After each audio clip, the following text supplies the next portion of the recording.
ಜೀವನ್ ಬರಬೇಕು. ಇನ್ಸ್ಪೆಕ್ಟರ್ ಸಾಹೇಬ್ರು ಬಂದೆ, ಏತಕ್ಕಾಗಿ ಬಂದ? ಕೂತ್ಕೊಳ್ಳಿ. ಪರವಾಗಿಲ್ಲ ಗೌಡ್ರೆ, ನಿಮ್ಮ ಹತ್ರ ಸ್ವಲ್ಪ ಮಾತಾಡ್ಬೇಕಿತ್ತು. ಧಾರಾಳವಾಗಿ ಮಾತಾಡು. ಅದೇನ್ ವಿಷಯ ಅಂತ ಹೇಳು ಜೀವನ್, ಅದೇನ್ ವಿಷಯ ಅಂತ ಹೇಳು. ಏನಿಲ್ಲ ಗೌಡ್ರೆ, ಗವರ್ಮೆಂಟ್ ಕೊಡೋ ಪ್ರತಿ ತಿಂಗಳ ಆದಾಯ ಬಟ್ಟೆಗೆ ಸಾಲ್ತಾ ಇಲ್ಲ. ಅಂದಮೇಲೆ ಈ ದೊಡ್ಡ ಮನಸ್ಸು ಮಾಡಿ ಈ ಸಲ ಪೇಮೆಂಟ್ ಅಲ್ಲಿ ಒಂದು 10,000 ಹೆಚ್ಚಿಗೆ ಕೊಡಿಸಬೇಕು. 10,000 ಯಾಕೆ ಜೀವನ್? ಬೇಕಾದ್ರೆ ತಿಂಗಳು 20,000 ರೂಪಾಯಿ ಹೆಚ್ಚಿಕೊಳ್ತೇನೆ.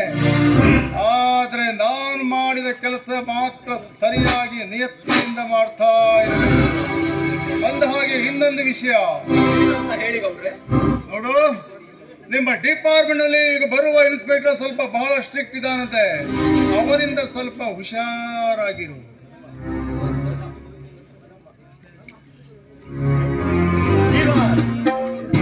ಸ್ವಲ್ಪ ದಿನ ಮಾತ್ರ ನೀನು ಎಚ್ಚರಿಕೆಯಿಂದ ಇರೋ. ಇನ್ನು ಮುಂದೆ ಅವನ ಸಮಾಚಾರದ ಬಗ್ಗೆ ನಾನು ವಿಚಾರಿಸುತ್ತೇನೆ. ಅದಕ್ಕೂ ಕೇಳಿಲ್ಲ ಅಂದ್ರೆ ಅವನ ಹೆಸರು ಹಾಗೂ ಅಡ್ರೆಸ್ ತಿಳ್ಕೊಂಡು ಬಾ. ಮುಂದೆ ತೋರಿಸ್ತೇನೆ ಅವನಿಗೆ ಕೆಂಪೇಗೌಡನ ಅವತಾರ ಏನೆಂಬುದು. ಆಯ್ತು ಗೌಡ್ರೆ, ನಾನಿನ್ನು ಬರುತ್ತೇನೆ. ಬೇಡ ಜೀವನ್, ಹೋಗಬೇಡ. ಮನೆ ತನಕ ಬಂದ ಆತಿಥ್ಯನು ಹೀಗೆ ಕಳಿಸುವುದು ಮಹಾ ತಪ್ಪು. ಅದರಲ್ಲಿ ಈ ಮನೆಯ ಅಳಿಯಾಗಿ ಬರುವ ನೀನು ಕಾಫಿ ಅಷ್ಟೇ ಯಾಕೆ ಬರೆದು ಡ್ರಿಂಕ್ಸ್ ತಗೊಂಡು ಹೋಗು. ಬೇಡ ಗೌಡ್ರೆ, ಅದೆಲ್ಲ ನನಗೆ ಅಭ್ಯಾಸವಿಲ್ಲ. ಜೀವನ್, ಅಭ್ಯಾಸವಿಲ್ಲವೆಂದು ಸೋಮನೆ ಕುಳಿತಾರೆ ಹೇಗೆ? ಇನ್ನು ಅಭ್ಯಾಸ ಮಾಡಿಕೊಳ್ಳುವುದಾದರೂ ಯಾವಾಗ? ಹಾಗಲ್ಲ ಗೌಡ್ರೆ, ಇಂಥ ಅಭ್ಯಾಸ ಅಂದ್ರೆ ನನಗೆ ಅಲರ್ಜಿ. ನೋಡು, ಪರವಾಗಿಲ್ಲ ಜೀವನ್, ಇದು ಕುಡಿಯುವುದು ಎಲ್ಲರಿಗೂ ಮೊದಲು ಅಲರ್ಜಿನೇ. ಒಂದು ಸಲ ಕುಡಿಲಿಕ್ಕೆ ಶುರು ಮಾಡಿದೆ ಅಂದ್ರೆ ಸಲೀಸಾಗಿ ಹೋಗುತ್ತೆ. ಹಾ ಜೀವನ್, ಕುಳಿತುಕೋ ಜೀವನ್, ಕುಳಿತುಕೋ. ಜೀವನ್, ನೀನು ಇಲ್ಲಿ ಭಯ ಪಟ್ಟುಕೊಳ್ಳುವ ಅವಶ್ಯಕತೆನೇ ಇಲ್ಲ. ಹೆಂಡ ಹಣಕ್ಕೆ ಇಲ್ಲಿ ಯಾವ ಕೊರತೆನೂ ಇಲ್ಲ. ಗ್ಯಾರಂಟಿ. ಹೇಳಿ. ಎಲ್ಲರಿಗೂ ಒಂದೊಂದು ಪೇಕ್ ರೆಡಿ ಮಾಡು. ಅದಕ್ಕೇನಂತೆ? ಪೇಕ್ ರೆಡಿ ಆದ್ಮೇಲೆ ಡಾನ್ಸ್ ಅನ್ನ ಕರ್ಕೊಂಡು ಹೋಗು.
ಭಿಕ್ಷೆಯ ಬೇಡಿ ಹೊಗಳಿದ ನಾನೇ ಅವನ ತಿಳ್ಕನ್ನೋ ನನ್ನ ಕನಸ ಹೊತ್ತಾದ ಲೋನಿಗೆ ಮುಚ್ಚಿ ಬಿಟ್ಟ ಗಂಟಿನ್ನು ಅವನನ್ನ ಮಾತ್ರ ನಂಬಿಲ್ಲ ಸಿಕ್ಕಿದ್ದು ಪರಿಣಾಮ ಲವ್ವೆ ಖುಷಿ ಎಲ್ಲ ಖುಷಿ ಯಾರೇ ಬಾಬಾರೇ ಲವ್ವೆ ಖುಷಿ ಎಲ್ಲ ಖುಷಿ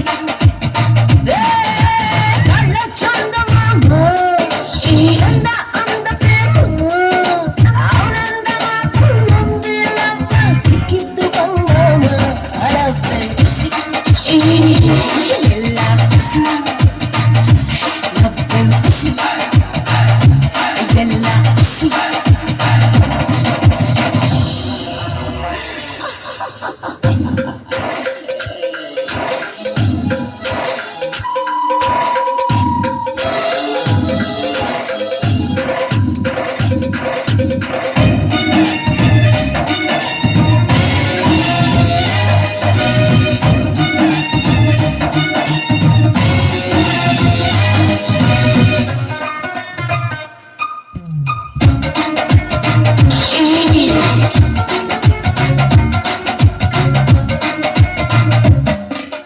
ನಮ್ಮ ನೋಡುತ್ತಾ ಕಲ್ಲು ಸುರಿಸುತ್ತಾ ಗೋಬಿಯಾದನು ಗೂಳಿ ಮದುವೆಯಾಗುವ ಕಾಲ ಎಂದು ಜೇಬಿಂದ ತೆಗೆದ ಮಾತಾಡಿ ಅಷ್ಟು ಮಟ್ಟಿಗೆ ಚಂಪು ಹತ್ತಿತು ಅಷ್ಟು ಮಟ್ಟಿಗೆ ಚಂಪು ಹತ್ತಿತು ಬೆಳ್ಗೆ ಎದ್ರದ ಖಾಲಿ ಗೊಣವೆ ಜೊತೆಗೆ ನಮ್ಮ ಮಾನ ದೋಚುತ್ತ ಮಾಯವಾದ ತೆಂಗುಲೆ ಆನಂದ ನಂಬಿಲ್ಲ ಸಿಕ್ಕಿದ್ದು ಪರಿಣಾಮ ಲವ್ವೆ ಖುಷಿ ಎಲ್ಲ ಖುಷಿ ಲವ್ವೆ ಖುಷಿ ಎಲ್ಲ ಖುಷಿ ಎಲ್ಲ ಚಂದ ಮಾಮ ಅಂದ ಪ್ರೇಮ ಆನಂದ ಮಾತು ನಂಬಿಲ್ಲ ಸಿಕ್ಕಿದ್ದು ಪರಿಣಾಮ ಖುಷಿ ಎಲ್ಲ ಖುಷಿ ಲವ್ವೆ ಖುಷಿ ಎಲ್ಲ ಖುಷಿ ಎಲ್ಲ ಖುಷಿ ರಾಯ ಹಾ ಹಾ ಬಾಯ್ ಹೋಗಿ ಬಾ ಸಾವಕಾಶ ಆಗಿ ಹೋಗು. ಬದುಕುವ ಪ್ರಾಣಿಯನ್ನು ಸಾಯಿಸು ಸಾಯುವ ಪ್ರಾಣಿಯನ್ನು ಬದುಕಿಸದೆ ಗೌಡನ ಸ್ಪೆಷಲ್ ಕೆಲಸ.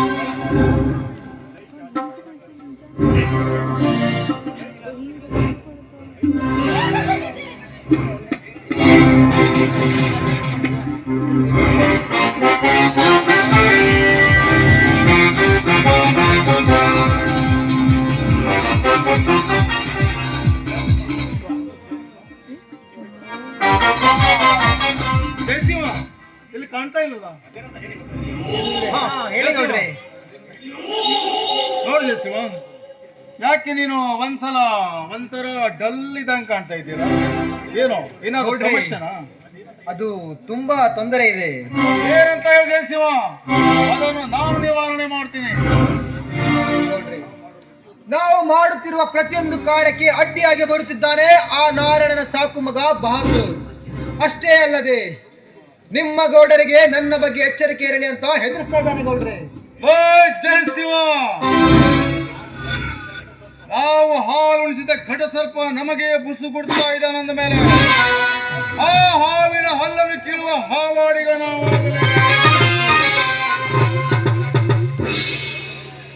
ನೋಡು ಜಯಸಿಂಹ, ನಮ್ಮ ಅಣ್ಣ ಇರೋರಿಗೂ ನೀನೇನು ಭಯ ಪಟ್ಟುಕೊಳ್ಳುವ ಅವಶ್ಯಕತೆನೇ ಇಲ್ಲ. ಇಡೀ ರಾಜ್ಯದ ಆಡಳಿತವೇ ನಮ್ಮಣ್ಣನ ಕೈಯಲ್ಲಿರುವಾಗ ಆ ಸೂಳೆ ಮಗ ಮರ್ಯಾದೆ ಕೊಟ್ಟು ಮಾತನಾಡಿದರೆ ಮರ್ಯಾದೆ ಕೊಡು. ಆ ಅಕಸ್ಮಾತ್ ಅವನೇ ಪೋಂಡನೆಂದು ಹೋರಾಡಿದರೆ ನಮ್ಮಣ್ಣನ ಕೋಪಾಗ್ನಿಯಲ್ಲಿ ಸೊಟ್ಟು ಹೋಗ್ತಿ ಅಂತ ಹೇಳಿಬಿಡು. ಸರಿ ಗೌಡ್ರೆ, ನಾನಿನ್ನು ಬರುತ್ತೇನೆ. ಹೋಗಿ ಬಾ. ಹಾ ಗೌಡ್ರೆ, ಇನ್ನೊಂದು ಮಾತು. ಏನಂತ ಹೇಳದೆ ಶಿವ? MP ಶಂಕರ್ ಶೆಟ್ಟಿಯ ಕೊಲೆ ಮಾಡಿದ್ದು ನೀವೇನಾ? ಯಾಕೆ? ಓ ಜಯಶಿವ, ಓ MP ಶಂಕರ್ ಶೆಟ್ಟಿಯ ಕೊಲೆ ಮಾಡಿದ್ದು ನಾನೇ ನಾನೇ ನಾನೇ ಅಂತ ನಿನಗೆ ಎಷ್ಟು ಸಲ ಹೇಳಬೇಕು? ಯಾಕೆ ಅನುಮಾನ? ಇಲ್ಲ ಗೌಡ್ರೆ, ಸುಮ್ಮನೆ ಕೇಳಿದೆ ಅಷ್ಟೇ.